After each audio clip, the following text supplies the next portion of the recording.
Ladies and gentlemen, welcome, whoever is here, and also our colleagues who are watching us on Ustream. I'm just going to go through the schedule of press briefings for April 10th at Ukraine Crisis Media Center. We will start shortly with a guest of honor for Ukraine Crisis Media Center, David Kramer, President of international non-governmental organization Freedom House. We also have a few expert discussions today. At 1 o'clock, we will have few energy experts: Alexander Narbut, President of the Kyiv Institute of Energy Research, Mikhailo Gonchar, Director of the Energy Programs at Nomos Center, and Serhiy Dyachenko, Head of the Complex Analysis and Forecasting Office, to discuss Slovakia's disclaimer to facilitate reverse gas to Ukraine because of the agreements with the Russian gas provider Gazprom. So they will discuss this particular issue for us. At 2 o'clock, we'll have a number of experts reviewing 45 days of the new Ukrainian government in power, halfway behind, evaluation and analysis of the government's activity. We will have Vasyl Filipchuk, Chairman of the Board of International Center for Policy Studies, with us, Vera Nanivska, Honorary President of the International Center for Policy Studies, Oleksiy Antipovich, Director of Sociological Group Rating, and Oles Doni, Member of Parliament of Ukraine, as well as Maxim Latsiba, Coordinator of the Civil Initiative, the Reform Package, and political expert. And at 3 o'clock, we'll have a roundtable discussion on the green tariffs reduction for large solar power plants. So we're very honored to welcome at Ukraine Crisis Media Center Mr. David Kramer. Please welcome. Thank you very much, Natalia. It's a great privilege for me to be here and join you today. I am in Kiev for the Ukraine Security Forum, Kiev Security Forum, and was invited to participate in that. This is my first return to Ukraine in 2 years. I'm sorry to say I have not been back sooner. And it's my first time to see outside here of the hotel still the impressive remains of the protests and the symbols of the sacrifices that so many people made for a better Ukraine. And so it's a very humbling experience for me to be back here and to see this firsthand. My organization is the oldest human rights organization in the United States. We were founded in 1941 to challenge 4 isms, as we call them: fascism, Nazism, communism, and also isolationism in the United States.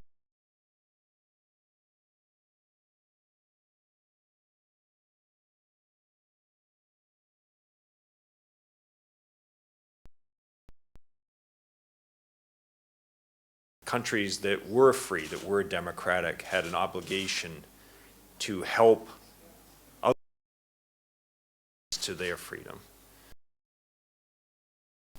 That where my organization and I have felt that Ukraine deserves a more democratic, more transparent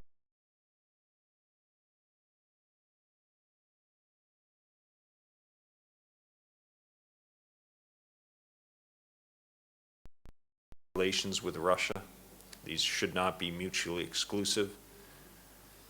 And it is our view that we want to help Ukraine to the extent we can in moving in that democracy, respect for human rights, dignity, transparency.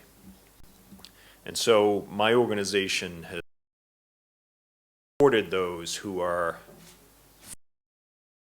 that kind of Ukraine. In terms of the current situation, I would argue that the Russian invasion of Crimea and the positioning of thousands of troops along the border pose the greatest threat to Ukraine, but also to all of us since the end of the Cold War. The annexation of Crimea is something none of us in the West recognize, nor should we. And we should do everything we can to support in preventing further efforts to destabilize the situation here by Mr. Putin. What we see happening from Russia is an attack not just on the sovereignty and territorial integrity of Ukraine, it's a full frontal assault against freedom, against what my organization represents, what all of us in the West and here in Ukraine believe in. And so I think it is necessary for Western governments to provide all the support they can, impose very on the Kremlin and on Russian economy if necessary, and to support Ukraine in its pursuit of a better, brighter future.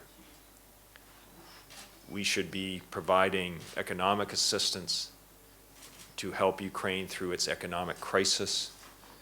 We should be providing support for the election. We need to continue support for civil society, for independent media. For those two, civil society and independent media play a critical role here in Ukraine. We also need to provide some military assistance to Ukraine in order for it to defend itself. I hope that my country, and I don't speak for my government, I represent an independent organization, but I hope that my country, Europeans, Canadians, will sanctions against Russia. We should not be reacting to what Mr. Putin does. We should be anticipating it and trying to prevent it.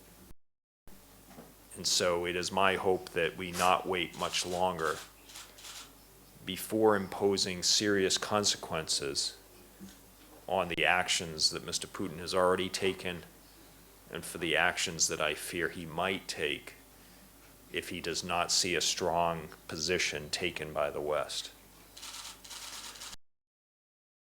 It's a very real honor and privilege for me to be back in Ukraine, a country I have visited many times.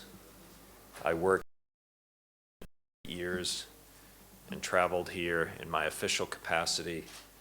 I have been here since I've left the U.S. government on many occasions in my Freedom House capacity, and we have issued special reports on Ukraine because we view what happens in this country to be very important.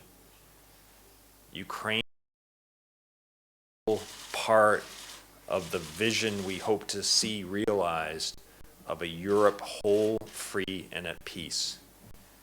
And Ukraine is an essential part of that puzzle. And it's an extraordinarily important country, and one that I do hope, after the terrible sacrifices in February and the difficulties that you're going through now, that your country will emerge in a better position than it's been over the past few decades. So let me stop there, and I'm happy to take any questions. Thank you for having me. Ruslan, just a second.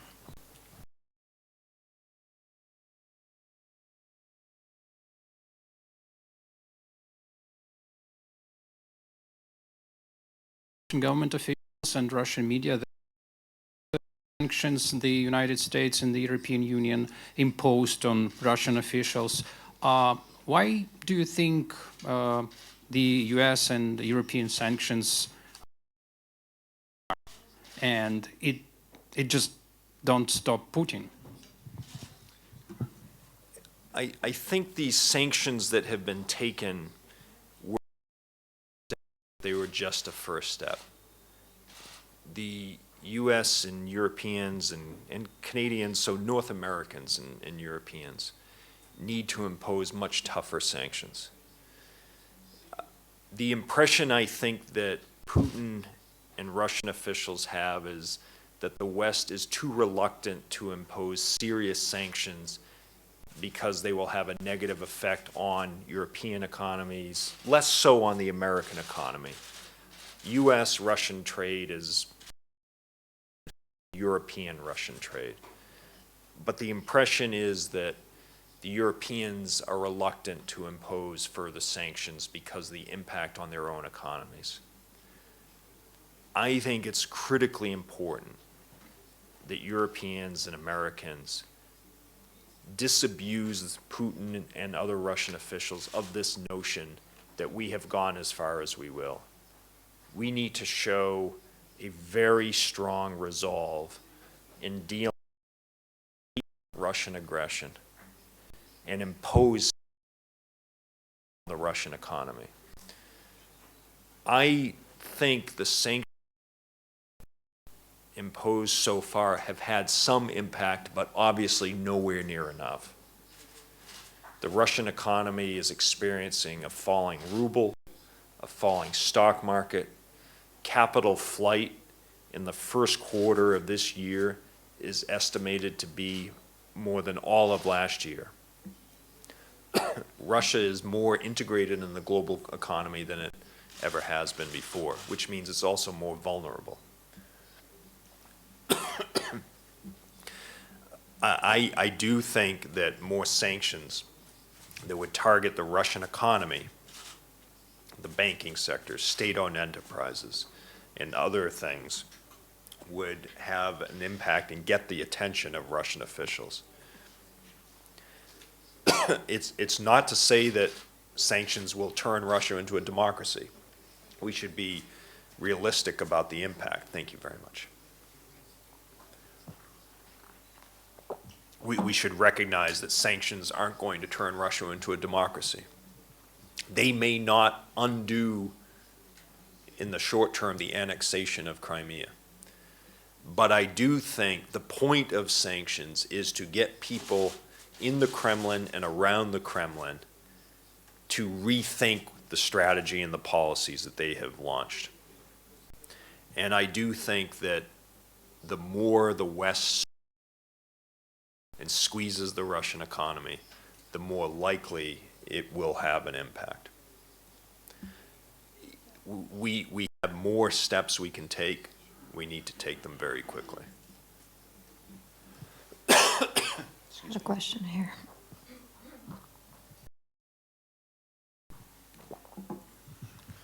РБК Україна, Ковалевський Артем.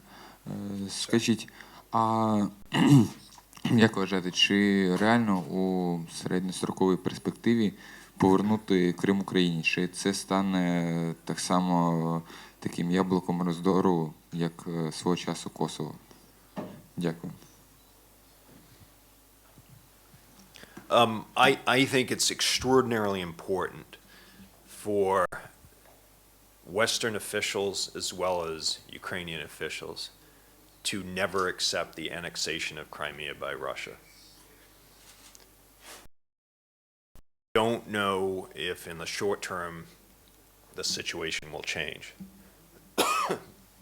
But for decades,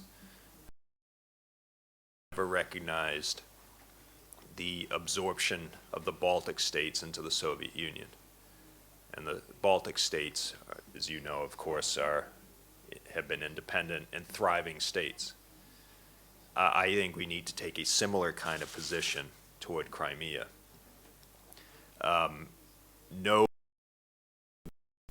government or organization should recognize the referendum or the annexation by Russia. The referendum was conducted under completely illegal and illegitimate grounds. There have been polls done that showed that soon before the referendum, many Crimeans were being absorbed by Russia. And the excuse or justification that Putin put forward were completely fabricated. There was no basis in truth to what he said. There were no threats to Russian speakers or ethnic you want to use to describe in Crimea or frankly elsewhere. And so on that basis, no one should accept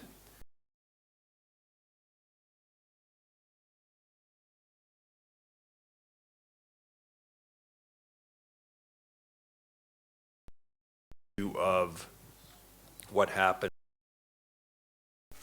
Ethnic Ukrainians or Ukrainian speakers, as well as Crimean Tatars living in Crimea. They have the possibility of being disenfranchised. For the May 25th election, will they be able to participate in it? I think will be extremely difficult to do so. And so, in what political process can they participate? There are huge questions that are unanswered at this point about the future of Crimea. But one question I think should be very clear, which is we recognize what happened and accept it as a fait accompli. My answer is no, we shouldn't. Question? Dmitro Shankaruk, Ukrainian National News. Mr. Kramer, I've got the question. Russian media and Kremlin, they say that people on Maidan and today's Ukraine government actually are fascists. And you mentioned that your organization actually researches and fights against this ism. So how would you comment on that? Thank you. You're absolutely right that the Kremlin propaganda is trying to paint everything that happened in Ukraine as being caused by fascists and extremists and anti-Russians. I have not seen evidence of that. I do recognize that there are some parts of the opposition that are viewed as far right, that some things that have raised concern, but I don't see them playing a dominant role in the current political situation. I have seen surveys that show that their ratings are very low. And I also recognize that some leaders of Pravi Sector and Svoboda have made efforts to reach out to certain communities to try to dispel the notion that they're anti-Semitic or anti-Russian. And it's very important that they continue to do that, because there is this perception that is out there, created mostly by Russian media, and they need to do everything they can to dispel that notion. I would stress the importance of tolerance and inclusivity in the provisional government, the interim government, and the new government that will come in after May 25th elections. I do appreciate and recognize that President Turchinov did not sign the legislation.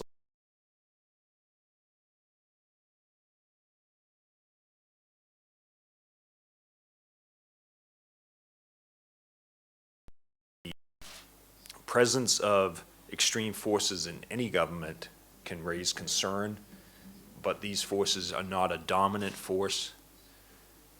Their support among the population is very low. It's important to keep an eye on it, but it's also important not to exaggerate it and to try to create the impression that they represent the entire political movement or the mood in the country. They don't. I think what happened from November to this day reflects a much more positive picture of Ukraine, which is Ukrainians wanted a more transparent, democratic, Western-oriented government that would not disadvantage ethnic Russians or anyone else, but it was about a level of frustration with corruption, with poor governance, and the decision by Mr. Yanukovych to give, if you will, a middle finger to the West. It turned out to be a fatal decision on his part. I think what we saw happen in November of last year was more impressive than what happened in 2004. And 2004, in my view, was also impressive. But 2004 was more easy to understand. It was about efforts to steal an election. In 2013, it was more about a cause and an orientation about the future of the country, and most people felt they didn't like where Mr. Yanukovych was taking things, and they wanted the country to go in a different direction. The direction, I think, reflected by the people out in Maidan and elsewhere in Ukraine, gives great hope and optimism for this country.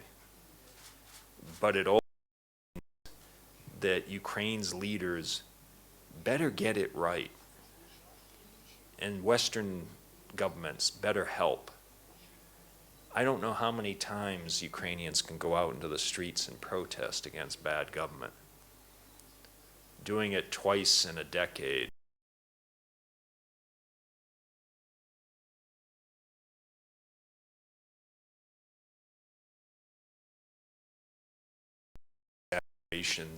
and propaganda coming out of Russian media.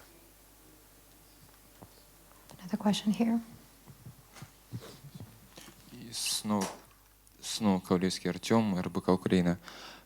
Скажите, вот сейчас мы видим, что, собственно говоря, диалог мало продвигается. Россия продолжает держать войска на границе, на Востоке продолжаются сепаратистские митинги. Возможно, США рассматривает какое-либо расширение, так скажем, диалога, то есть, возможно, другие рычаги давления на Россию, дестабилизация обстановки, например, на том же Кавказе, либо наоборот, пойти на какие-либо уступки России, это федерализация, либо еще другие планы. Скажите, какое расширение диалога предвидится или нет? И второй короткий вопрос. Скажите, а собирается ли, возможно, США финансировать культурные проекты на востоке Украины для того, чтобы уменьшить эффект той пропаганды, которая, собственно говоря, льется на жителей наших регионов из российских СМИ? Спасибо. Thank you. There is talk, as you know, about a meeting of Russian and Ukrainian and European Union and US officials next week. I don't have a lot of hope that those negotiations will lead to a resolution. Secretary Kerry and other US officials have made clear that decisions about Ukraine should not be made without Ukraine. And I think that is a key point that cannot be stressed enough. Russian proposals for federalization are simply a way to try to destroy the country. Russia wants to postpone the elections. They would rather maintain, in their minds, an illegitimate government in Kiev than to have to deal with a democratically elected government here. Russia is not looking out for Ukraine's best interests.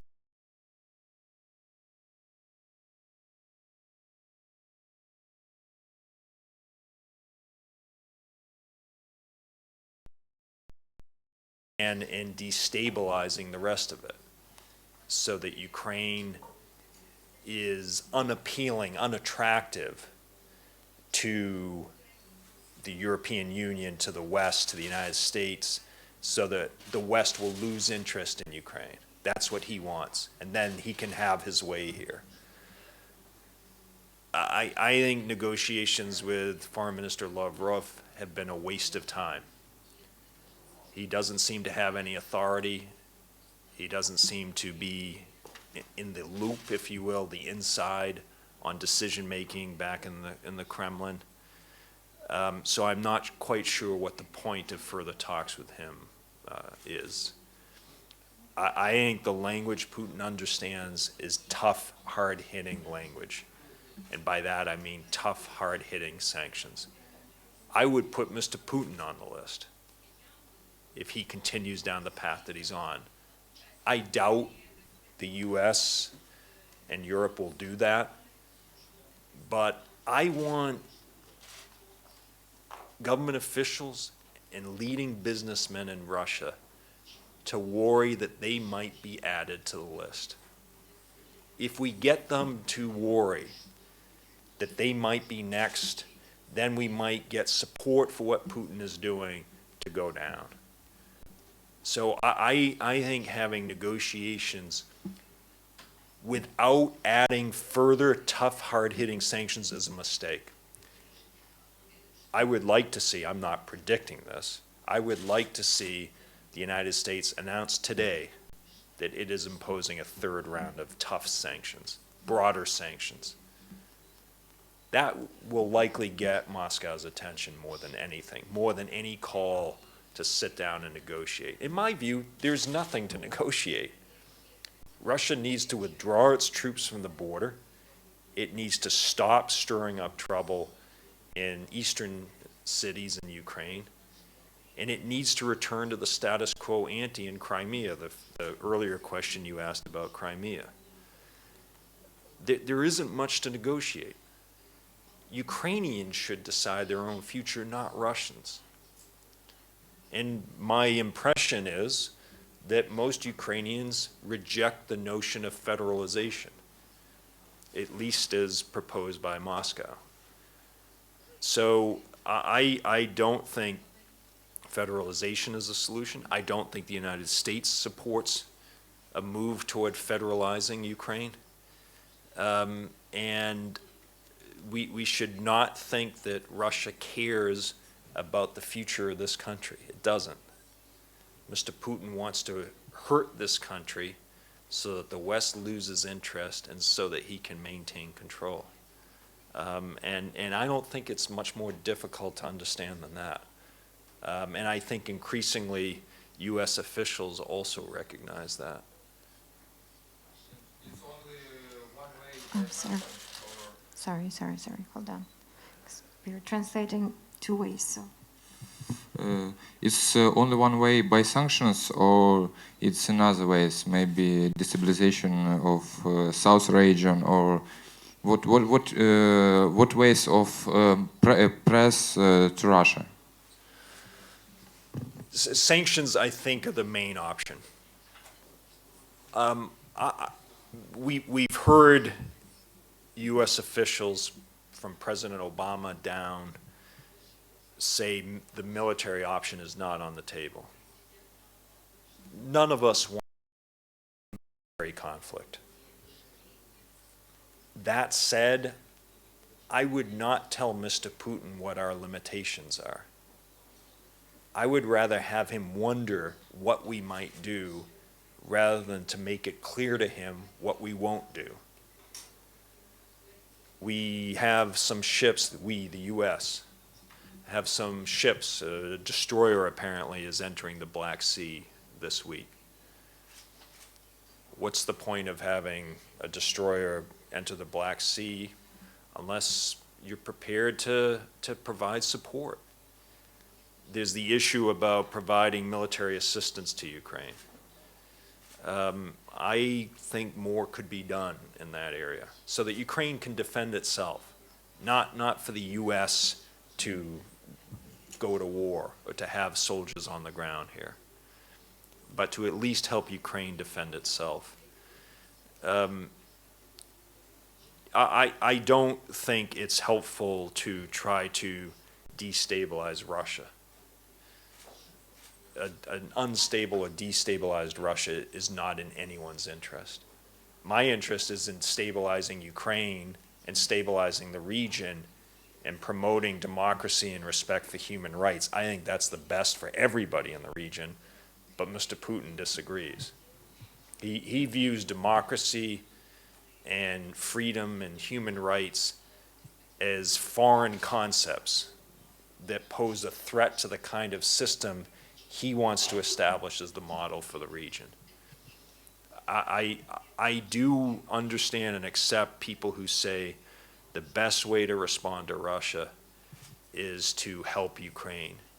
But I also think you can't separate that from responding to the Russian threat and doing so through tough, hard-hitting sanctions. These have to go together. It's hard to help Ukraine when part of its territory has been taken over by Russia and other parts of its territory are being threatened by Russia. You have to help Ukraine while simultaneously pushing back on this Russian threat. There's a question here. Валерия Варпарыча с Краины. В средствах, в СМИ появилась информация о том, что Россия спонсирует не только собственные фашистские организации, но и такие же организации в Европе. А вы как организация, которая исследует эту тему, что вы можете об этом рассказать?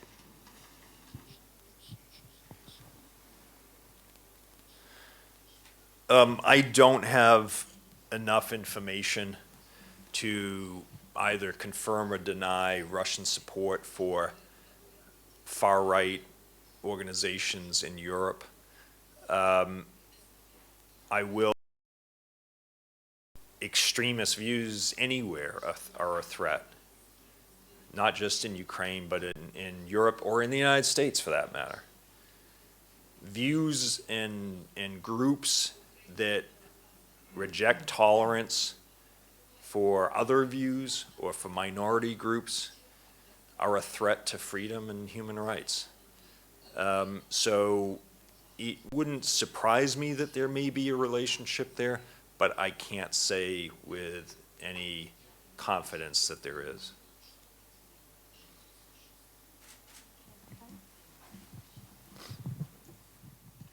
РБК Україна. Скажіть, як ви вважаєте, які перспективи України у співробітництві із Північно-Атлантичним альянсом, якщо це, звісно, я розумію, можливо, не дуже компетенції, але все одно питання. Бо західні лідери доволі по-різному висловлюються із приводу цього питання. Хтось підтримує, хтось каже ні, хтось каже потім. Яка ваша думка? Дякую. I do want to recognize that NATO has taken steps that it really hasn't done in years and decades, almost since its creation, in building up the security and forces along the NATO-Ukraine and NATO-Russia border. Ukraine obviously is not a member of NATO. But there was the Bucharest Declaration of 2008 that did state Ukraine and Georgia will become members of NATO. I don't think the NATO issue right now is very helpful to insert into what's happening. I don't think there's support in this country for joining. I'm not sure there is a lot of support for having NATO play a major role in the current crisis. I do think that other countries, Poland, the Baltic states, are interested in seeing a stronger NATO role for their defenses. If NATO shows that role, it might have a positive effect on the Ukraine-Russia crisis. I think that NATO is probably not the answer right now to the current situation. And I think it could complicate the political efforts here, particularly ahead of an election. That said, I reject talk about the Finlandization of Ukraine, about taking NATO off the table. Now is not the time to have a NATO discussion, but now is also not the time to rule out the possibility of closer Ukraine-NATO relations or possibly membership one day for the future. Now's not the time to be doing that. That'll be for Ukrainians to decide later down the road after they get past the immediate crisis. and after the economic situation calms down, there are other needs that have to be addressed before NATO becomes one. But it would be a mistake, in my view, for the United States or Russia to make decisions about Ukraine that will affect it in the future that deal with either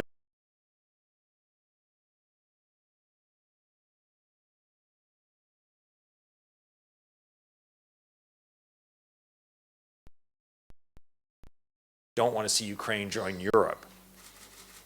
And we should reject both of those things and remind the Russians that it's up to Ukrainians to decide. Europeans obviously have a huge say for EU integration.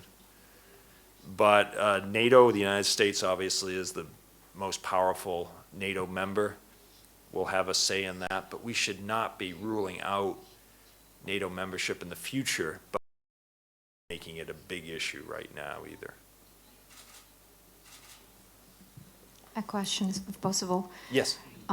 It's been posed in the center before. There have been voices, even before the November events in Ukraine, who saw the possibility of Russia's hand in how events have unfolded since then.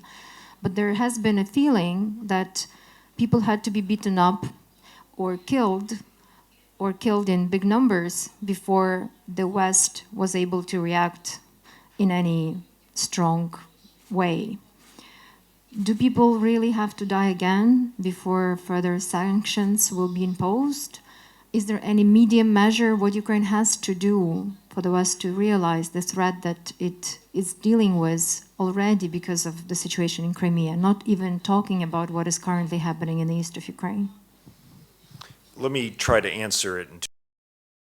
One is that the Russia hand has been very prominent in a number of decisions going back last year, including the decision forcing Yanukovych to reject the European Union agreements, the Deep and Comprehensive Free Trade Agreement and Association Agreement.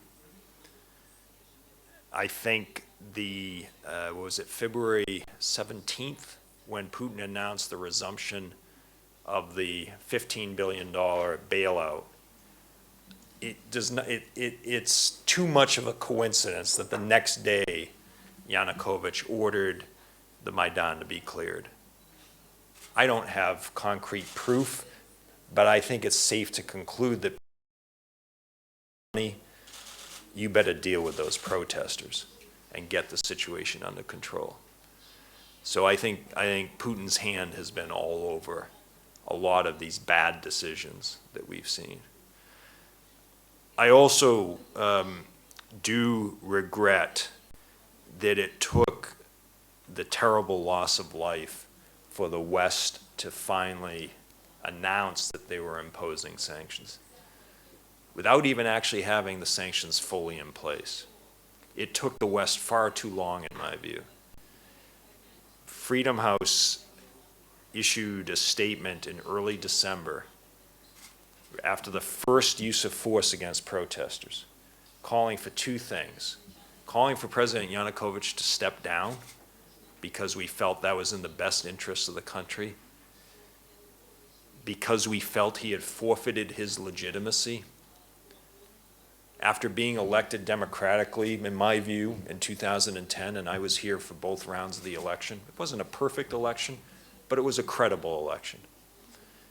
He forfeited his legitimacy over the years through massive corruption, unconstitutional measures, and then rejecting the EU, and then finally, of course, ordering force against peaceful protesters November 30, December 1.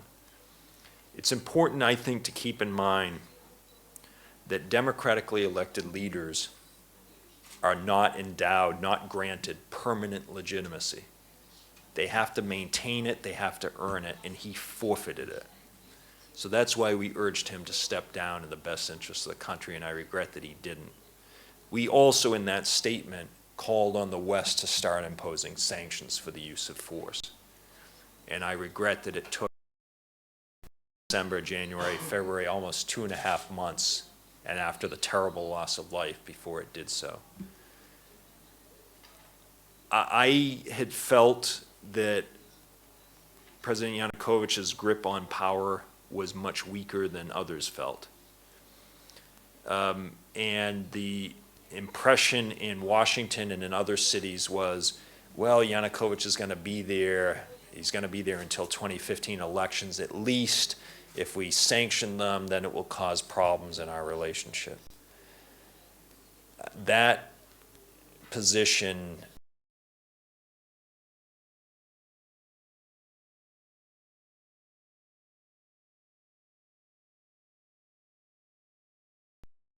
not wait until there is further tragic bloodshed before we do the right thing.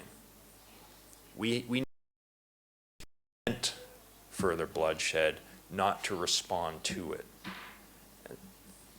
Thank you. Questions?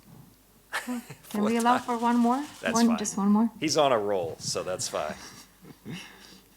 Я уже задавал вопрос, этот, ну, на всякий случай, по поводу культурного сотрудничества США с какими-либо организациями либо восточных регионов, либо создания собственных проектов для нивелирования той пропаганды, которая идет со стороны России. Будут ли такие проекты и планируется ли это? Спасибо.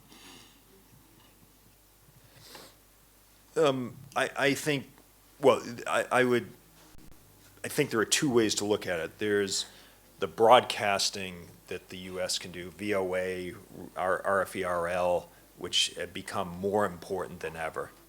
And so we need to beef up, bolster, and enhance our communication so that people in all parts of the country get accurate information about what's happening. And just having this media crisis center is fantastic. It's terrific. It's a great venue to allow people of different views to come here and be asked questions by all of you. I don't expect everyone to agree with what I've said, but I appreciate the opportunity to be here to offer my views and then to be challenged about them. And that's something that has to be maintained. I do think that there is more that the U.S. can do, and frankly, Europeans, on cultural programming in the East. And I expect that there will be more public diplomacy efforts by Western governments to reach out to the East. I tend not to be very critical of the EU in the lead up to what was expected to be the signing of the agreements last November. I think there's been too much criticism of the EU. Where I do think the EU fell short was not explaining to the population as a whole, all of Ukraine, the benefits that would come from signing these agreements and from deeper integration. So I think there was a failure on information and communication, not necessarily on the agreements or the financial assistance that was going to come. So I do think that there will be more programming focused on the East to try to explain what the real situation is, to try to counter the negative and damaging propaganda that is put forward by the Kremlin, and to try to demonstrate what the West has to offer so that people understand, and do so in a way that doesn't suggest you either join the West and reject Russia or you go with Russia and reject the West. Geographic position, it has to get along with everyone. But it's hard to do so when there's a threat coming from the Kremlin that's trying to destabilize your country. All right. Thank you very much for being with us. Thanks for having me. Thank you very much.